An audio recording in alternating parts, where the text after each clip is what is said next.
see. This looks clearer. All right, then. Now I can... Ooh, that's nifty. I can see how many people are watching. Nice. What else can I see?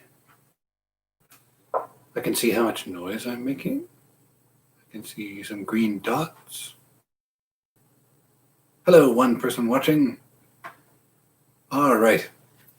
Well then, I will recap, and then if anyone else tunes in during the recap, great. And if not, no problem. We'll carry on anyways.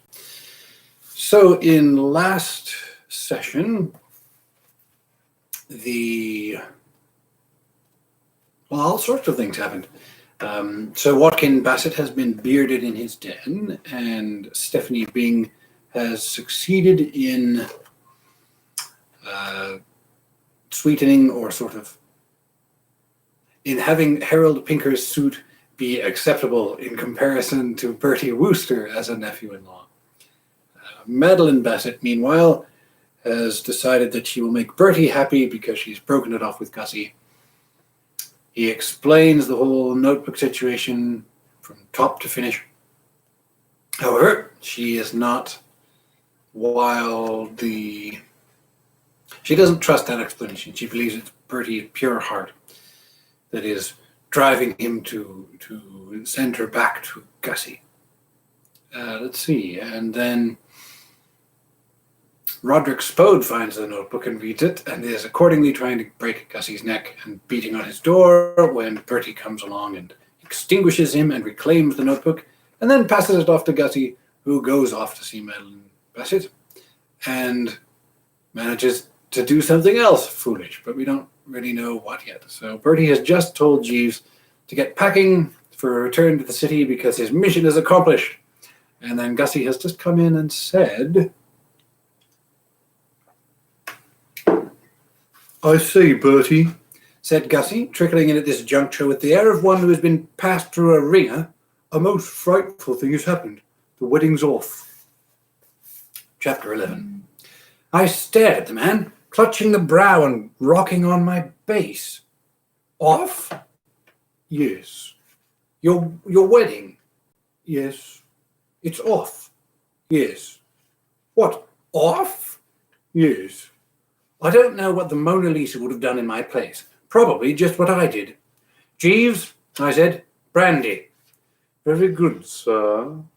He rode away on his errand of mercy, and I turned to Gussie, who was tacking about the room in a dazed manner, as if filling in the time before starting to pluck straws from his hair.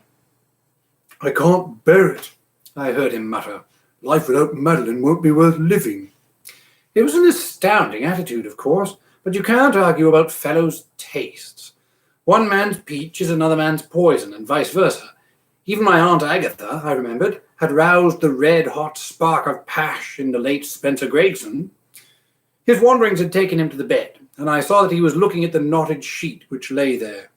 I suppose, he said, in an absent, soliloquizing voice, a chap could hang himself with that.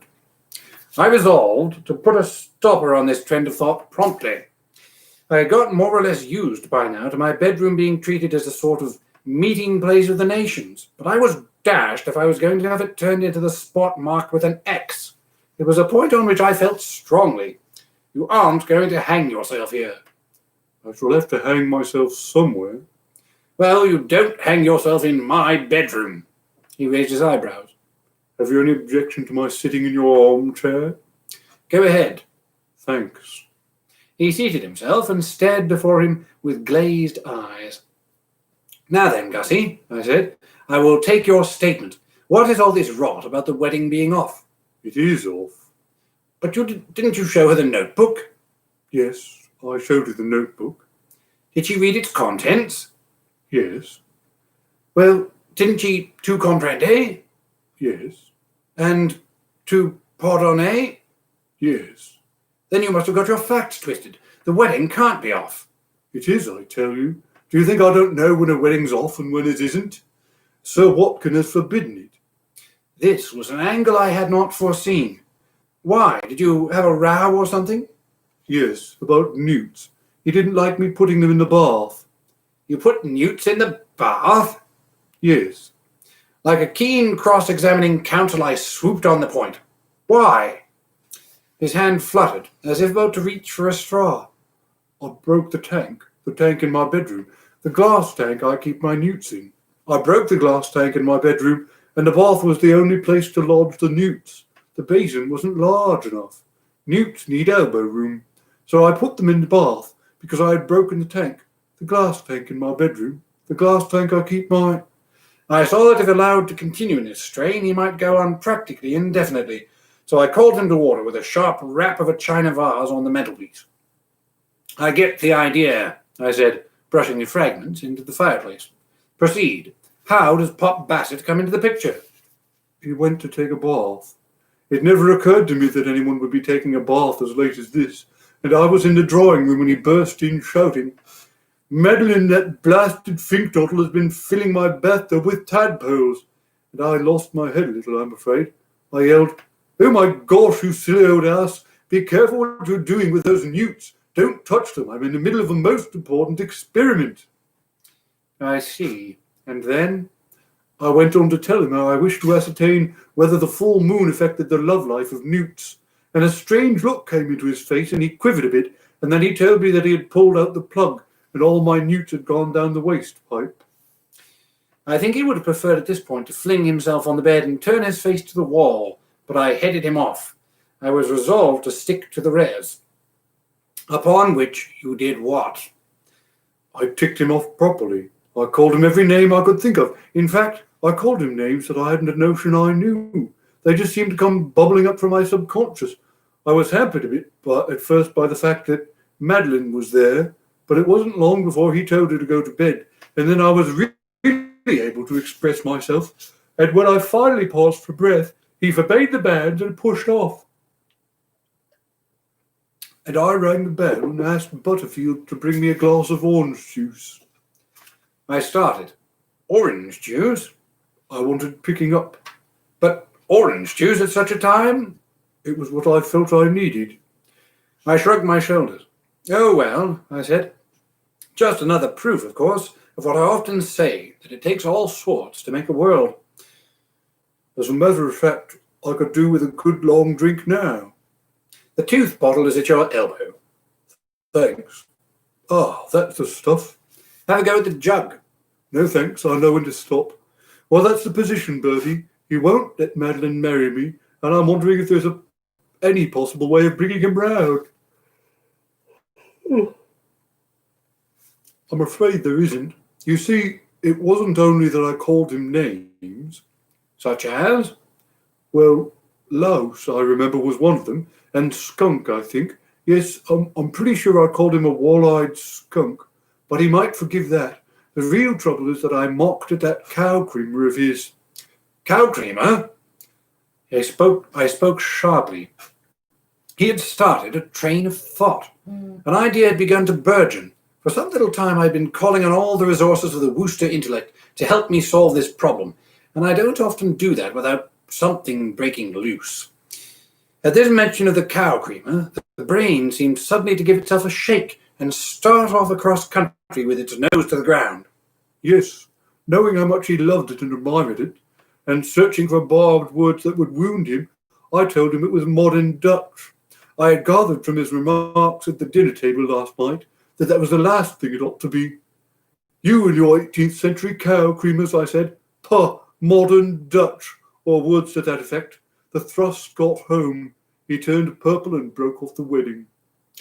Listen, Gussie, I said. I think I've got it. His face lit up.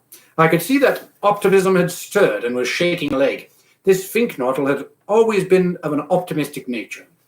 Those who recalled his address to the boys of Market Snodsbury Grammar School will remember that it was largely an appeal to the little blighters not to look on the dark side. Yes, I believe I see the way. What you have got to do, Gussie, is pinch that cow creamer. His lips parted, and I thought an what was coming through, but it didn't. Just silence and a couple of bubbles. That is the first essential step. Having secured the cow creamer, you tell him that it is in your possession and say, Now, how about it? I feel convinced that in order to recover that foul cow, he would meet any terms you care to name. You know what collectors are like, practically potty, every one of them. Why, my Uncle Tom wants the thing so badly that he's actually prepared to yield up his supreme cook, Anatole, in exchange for it. Not the fellow who was functioning at Brinkley when I was there. That's right. The chap who dished up those nonettes de poulettes, Agnes Sorel? That very artist. You really mean that your uncle would consider Anatole well lost if he could secure this cow creamer? I had it from Aunt Dahlia's own lips. He drew a deep breath. Then you're right. This scheme of yours would certainly solve everything, assuming, of course, that Sir Watkin values the thing equally highly. He does, doesn't he, Jeeves? I said, putting it up to him as he trickled in with the brandy. Sir Watkin Bassett has forbidden Gussie's wedding, I explained, and I've been telling him that all he has to do in order to make him change his mind is to get hold of that cow creamer and refuse to give it back until he coughs up a father's blessing. You concur? Undoubtedly, sir. If Mr. Finknovel possesses himself of the object d'art in question, he will be in a position to dictate. A very shrewd plan, sir. Thank you, Jeeves. Yes, not bad, considering that I had to think on my feet and form my strategy at a moment's notice. If I were you, Gussie, I would put things in train immediately. Excuse me, sir. You spoke, Jeeves? Yes, sir. I was about to say that before Mr. Finknovel can put the arrangements in operation, there is an obstacle to be surmounted. What's that? In order to protect his interests, Sir Watkin has posted Constable Oates on guard in the collection room.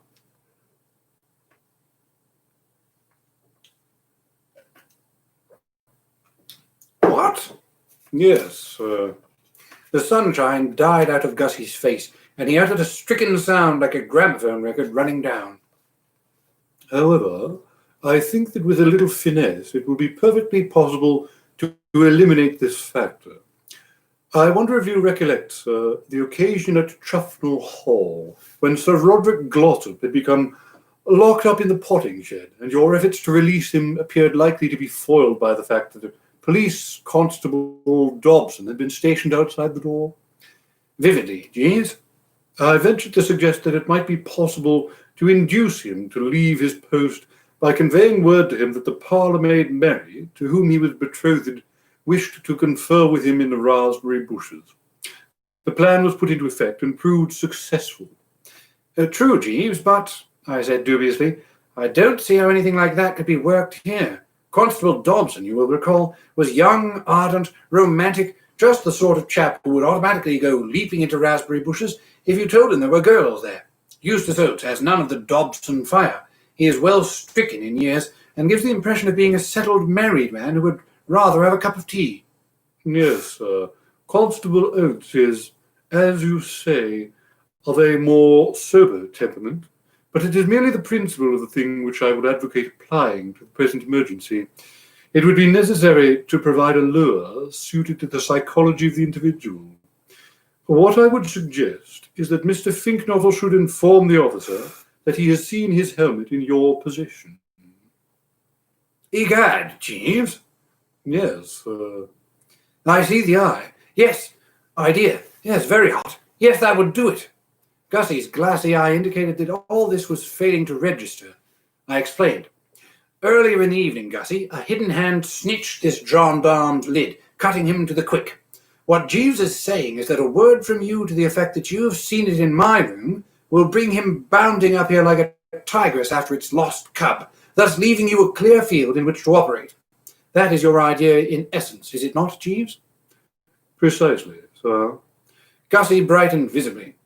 I see. It's a ruse. That's right. One of the ruses, and not the worst of them. Nice work, Jeeves. Thank you, sir. That will do the trick, Gussie. Tell him I've got his helmet. Wait while he bounds out, nip to the glass case and trouser the cow. A simple program. A child could carry it out. My only regret, Jeeves, is that this appears to remove any chance Aunt Dahlia might have of getting the thing. A pity there's been such a wide popular demand for it. Yes, sir. But possibly Mrs. Travers, feeling that Mr. Finknovel's need is greater than hers, will accept the disappointment philosophically. Possibly. On the other hand, possibly not. Still, there it is. On these occasions when individual interests clash, somebody has got to draw the short straw. Very true, sir. You can't be expected to dish out happy endings all round. One per person, I mean. No, sir. The great thing is to get Gussie fixed. So buzz off, Gussie, and heaven speed your efforts. I lit a cigarette. A very sound idea, that, Jeeves. How did you happen to think of it? It was the officer himself who put it into my head, sir, when I was chatting with him not long ago. I gathered from what he had said that he actually does suspect you of being the individual who purloined his helmet.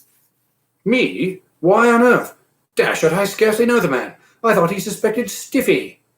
Originally, yes, sir, and it is still his view that Miss Byng was the motivating force behind the theft. But he now believes that the young lady must have had a male accomplice who did the rough work. Sir Watkin, I understand, supports him in this theory.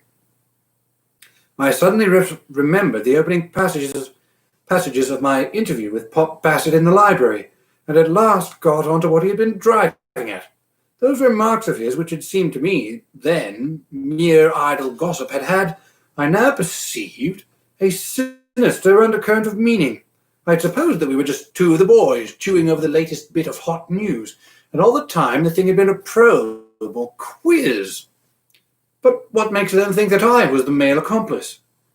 I gather that the officer was struck by the cordiality which he saw to exist between Miss Byng and yourself when he encountered you in the road this afternoon, and his suspicions became strengthened when he found the young lady's glove on the scene of the outrage. I don't get you, Jeeves. He supposes you to be enamoured of Miss Byng, sir, and thinks that you were wearing her glove next to your heart. If it had been next my heart, how could I have dropped it? His view is that you took it out to press to your lips, sir.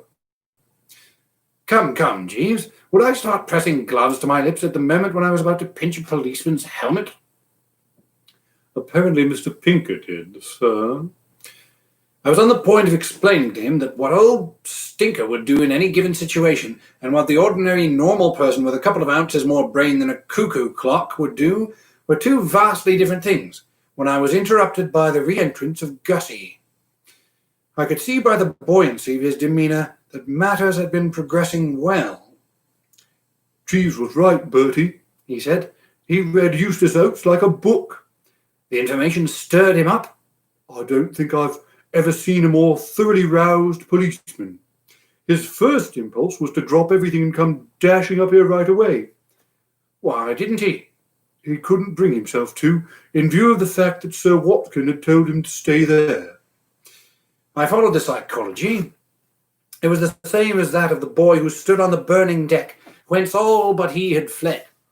Then the procedure, I take it, will be that he will send word to Pop Bassett, notifying him of the facts and asking permission to go ahead. Yes, I expect you will have him with you in a few minutes. Then you ought not to be here. You should be lurking in the hall. I'm going there at once. I only came to report. Be ready to slip in the moment he is gone. I will, trust me. There won't be a hitch. It was a wonderful idea of yours, Jeeves. Thank you, sir. You can't imagine how relieved I'm feeling, knowing that in about 5 minutes, everything will be all right. Oh, it's windy outside. The only thing I'm a bit sorry for now, said Gussie thoughtfully, is that I gave the old boy that notebook. He threw out this appalling statement so casually that it was a second or two before it got its import. When I did, a powerful shock permeated my system. It was as if I'd been reclining in the electric chair and the authorities had turned on the juice. You gave him the notebook? Yes, just as he was leaving. I thought there might be some names in it which I'd forgotten to call him. I supported myself with a trembling hand on the mantelpiece. Jeeves? Sir? More brandy. Yes, sir. And stop doling it out in those small glasses as if it were radium. Bring the cask.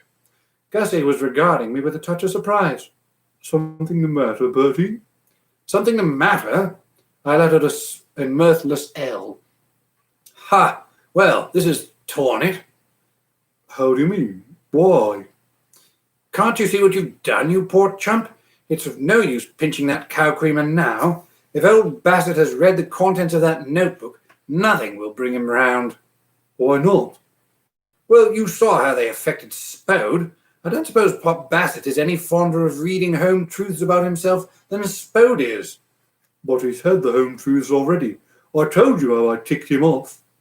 Yes, but you could have got away with that. Overlook it, please. Spoken in hot blood. Strangely forgot myself. All that sort of stuff. Coldly reasoned opinions, carefully inscribed day by day in a notebook, are a very different thing. I saw that it had penetrated at last.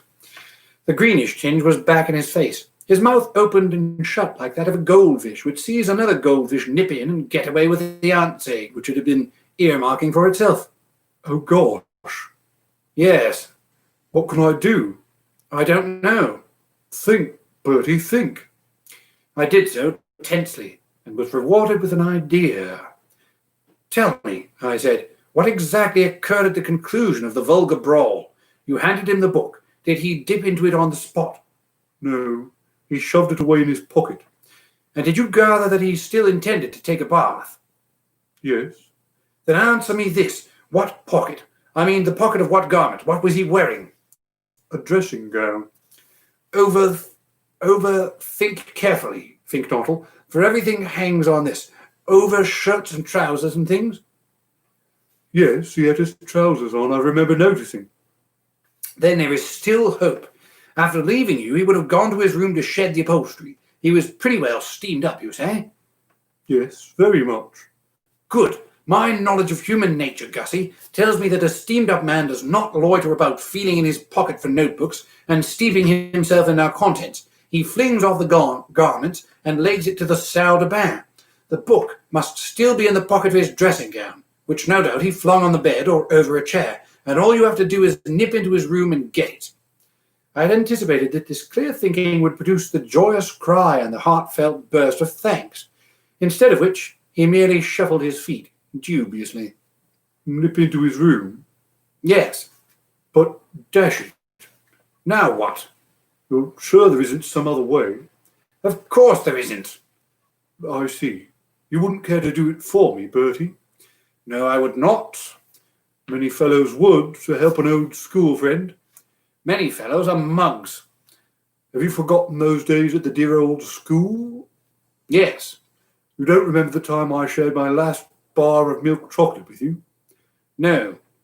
Well, I did, and you told me then that if ever you had an opportunity of doing anything for me, however, if these obligations, sacred some people might consider them, have no weight with you, I suppose there's nothing more to be said. He pottered about for a while, doing the old cat in an adage stuff. Then, taking from his breast pocket a cabinet photograph of Madeline Bassett, he gazed at it intently. It seemed to be the bracer he required. His eyes lit up, his face lost its fish-like look. He strode out, to return immediately, slamming the door behind him. I say, Bertie, Spode's out there. What of it? He made a grab at me. Made a grab at you? I frowned. I'm a patient man, but I can be pushed too far. It seems incredible, after what I had said to him, that Roderick Spode's hat was still in a ring.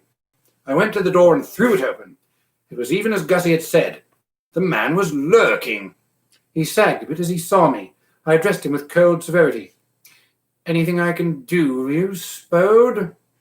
No, nothing. Thanks.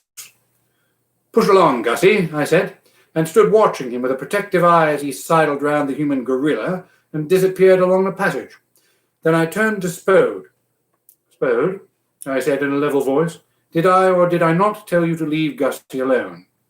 He looked at me pleadingly. Couldn't you possibly see your way to letting me do something to him, Wooster? If it was only to kick his spine up through his hat. Certainly not.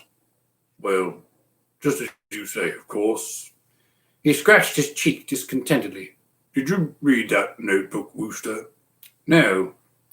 He says my notebook is like the faintest coloured smear left by a squashed black beetle on the side of a kitchen sink. He always was a poetic sort of chap. And that the way I eat asparagus alters one's whole conception of man as nature's last word. Yes, he told me that, I remember. He's about right, too. I was noticing at dinner. What you want to do, Spode, in future is lower the vegetable gently into the abyss. Take it easy. Don't snap at it. Try to remember that you are a human being and not a shark. A human being and not a shark. Cleverly put, Wooster. Most amusing. He was still chuckling, though not frightfully heartily, I thought, when Jeeves came along with a decanter on a tray. The brandy, sir. At about time, Jeeves. Yes, sir. I must once more apologize for my delay. I was detained by Constable Oates. Oh, chatting with him again? Not so much chatting, sir, as staunching the flow of blood. Blood? Yes, sir. The officer had met with an accident. My momentary pique vanished, and in its place there came a stern joy. Life at Totley Towers had hardened me, blunting the gentler emotions, and I derived nothing but gratification from the news that Constable Oates had been meeting with accidents. Only one thing, indeed, could have pleased me more. If I had been informed that Sir Watkin Bassett had trodden on the soap and come a purler in the bathtub. How did that happen? He was assaulted while endeavouring to recover Sir Watkin's cow creamer from a midnight marauder, sir. Spode uttered a cry. The cow creamer has not been stolen? Yes, sir. It was evident that Roderick Spode was deeply affected by the news. His attitude towards the cow creamer had, if you remember, been fatherly from the first. Not lingering to hear more, he galloped off, and I accompanied Jeeves into the room, agog for more details. What happened, Jeeves? Well, sir, it was a little difficult to extract coherent narrative from the officer, but I gather that he found himself restless and fidgety. No doubt owing to his inability to get in touch with Pop Bassett, who, as we know, is in his bath, and received permission to leave his post and come up here after his helmet. No doubt, sir. And being restless, he experienced a strong desire to smoke a pipe. Reluctant, however, to run the risk of being found to have smoked while on duty, as might have been the case had he done so in an enclosed room where the fumes would have lingered, he stepped out into the garden. A quick thinker, this Oates. He left the French window open behind him, and some little time later his attention was arrested by a sudden sound from within. What sort of sound? The sound of stealthy footsteps, sir. Someone stepping stealthily, as it were. Precisely, sir, followed by the breaking of glass. He immediately hastened back to the room, which was, of course, in darkness. Why? Because he had turned the light out, sir. I nodded. I followed the idea. Sir Watkin's instructions to him had been to keep his vigil in the dark, in order to convey to a marauder the impression that the room was unoccupied. I nodded again. It was a dirty trick, but one which would spring naturally to the mind of an ex-magistrate. He hurried to the case in which the cow creamer had been deposited and struck a match. This almost immediately went out, but not before he had been able to ascertain that the object to art had disappeared, and he was still in the process of endeavouring to adjust himself to the discovery when he heard a movement and, turning, perceived a dim figure stealing out through the French window. He pursued it into the garden and was overtaking it, and might shortly have succeeded in effecting an arrest, when there sprang from the darkness a dim figure. The same dim figure? No, sir, another one. A big night for dim figures. Yes, sir. Better call them Pat and Mike, or we shall be getting mixed. A and B, perhaps, sir? If you prefer it, Jeeves. He was overtaking dim figure A, you say, when dim figure B sprang from the darkness. And struck him upon the nose. I uttered an exclamation. The thing was a mystery no longer. Old stinker. Yes, sir. No doubt Miss Byng inadvertently forgot to apprise him that there had been a change in the evening's arrangements. And he was lurking there, waiting for me. So one would be disposed to imagine, sir. I inhaled deeply, my thoughts playing about the constable's injured beezer. There I was, feeling, but for whatever it is, went Bertram Wooster, as the fellow said. This assault diverted the officer's attention, and the object of his pursuit was enabled to escape. What became of Stinker? On becoming aware of the officer's identity, he apologized, sir, then withdrew. I don't blame him. A pretty good idea, that. Well, I don't know what to make of this, Jeeves. This dim figure. I'm referring to dim figure A.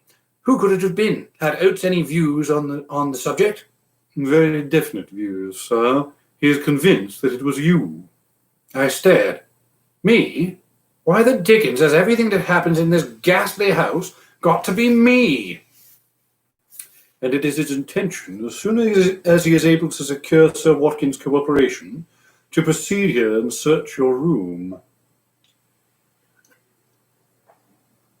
He was going to do that anyway, with a helmet. Yes, sir.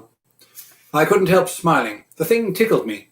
This is going to be rather funny, Jeeves. It will be entertaining to watch these two blighters ferret about, feeling sillier and sillier asses as each moment goes by and they find nothing. Most diverting, sir. And when the search is over and they are standing there baffled, stammering out weak apologies, I shall get a bit of my own back. I shall fold my arms and draw myself up to my full height. There came from without the hoofbeats of a galloping relative, and Aunt Dahlia whizzed in. Here, shove this away somewhere, young Bertie, she panted, seeming touched in the wind. And so saying, she thrust the cow creamer into my hands.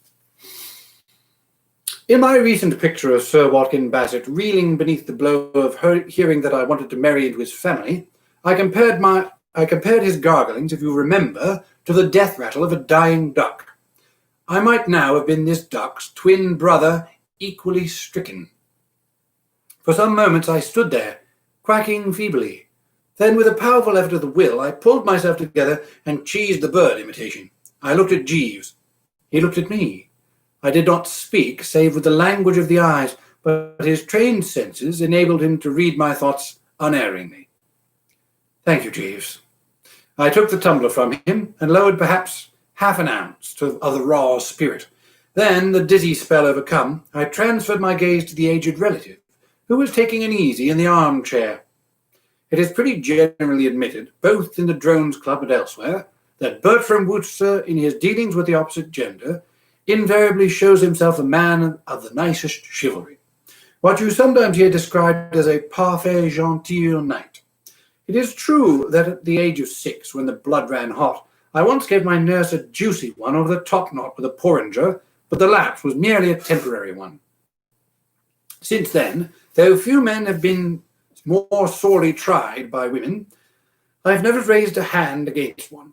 And I can give no better indication of my emotions at this moment than by saying that, prose chevalier though I am, I came within the veriest toucher of hauling off and letting a revered aunt have it on the side of the head with a papier-mâché elephant, the only object left on the mantelpiece, which the fierce rush of life at Totley Towers had left still unbroken. She, while this struggle was proceeding in my bosom, was at her chirpiest. Her breath recovered, she began to prattle with a carefree gaiety which cut me like a knife. It was obvious from her demeanour that, stringing along with the late Diamond, she little knew what she had done.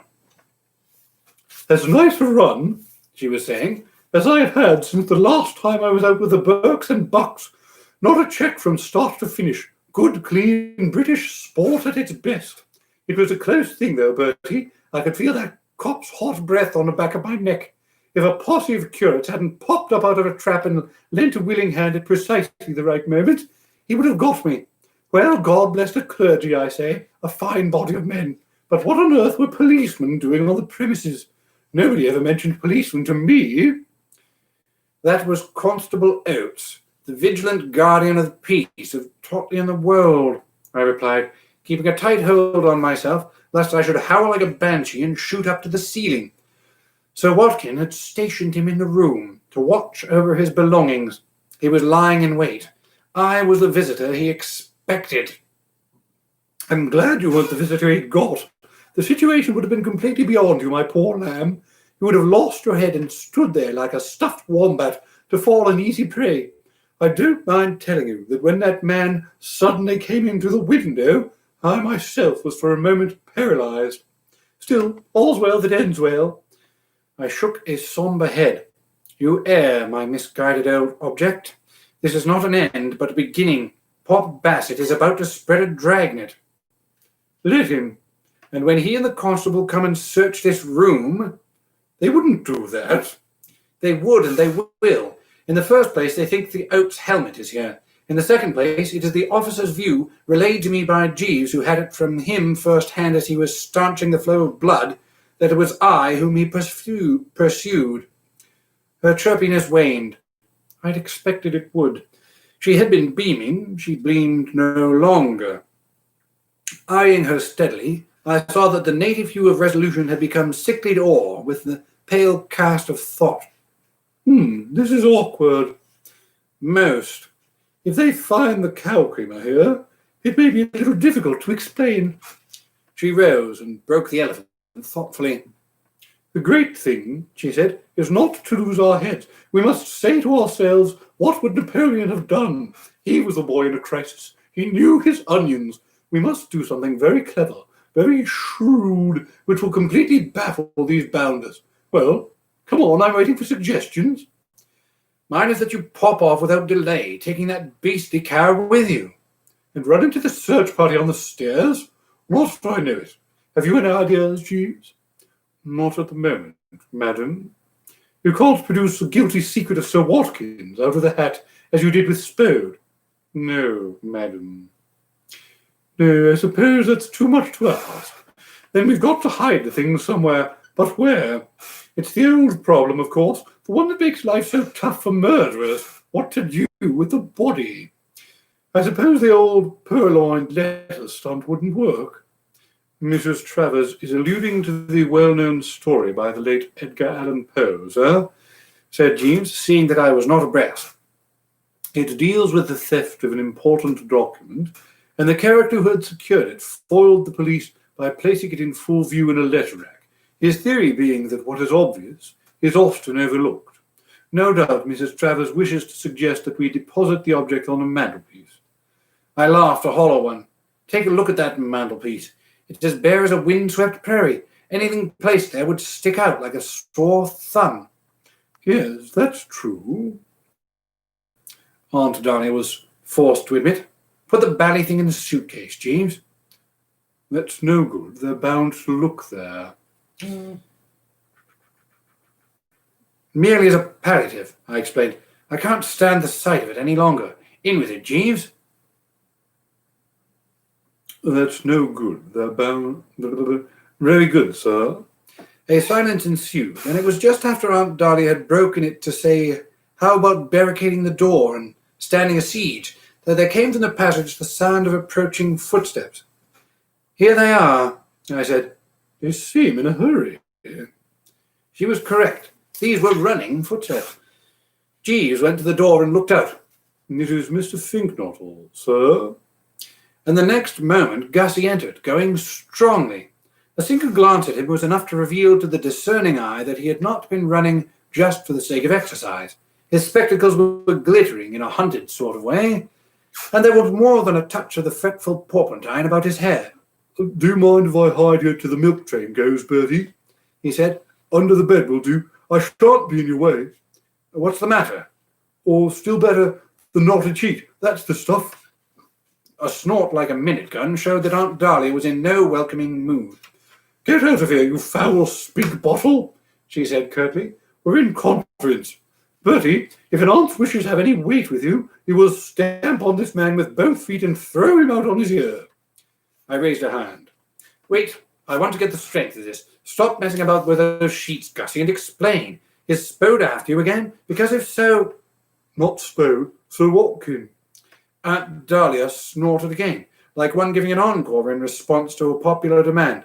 Bertie? I raised another hand. Half a second, old ancestor. What do you mean, Sir Watkin? Why Sir Watkin? What on earth is he chivying you for? I raised a third hand. I said dully.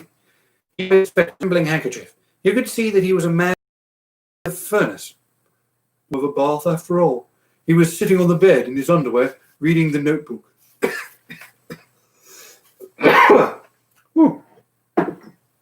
Just going to have a bit of a drink. It's been a while since I've had a drink. Jeeves, brandy.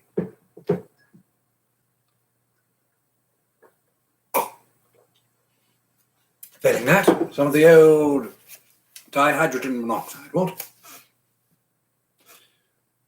Reading the notebook. He looked up and our eyes met.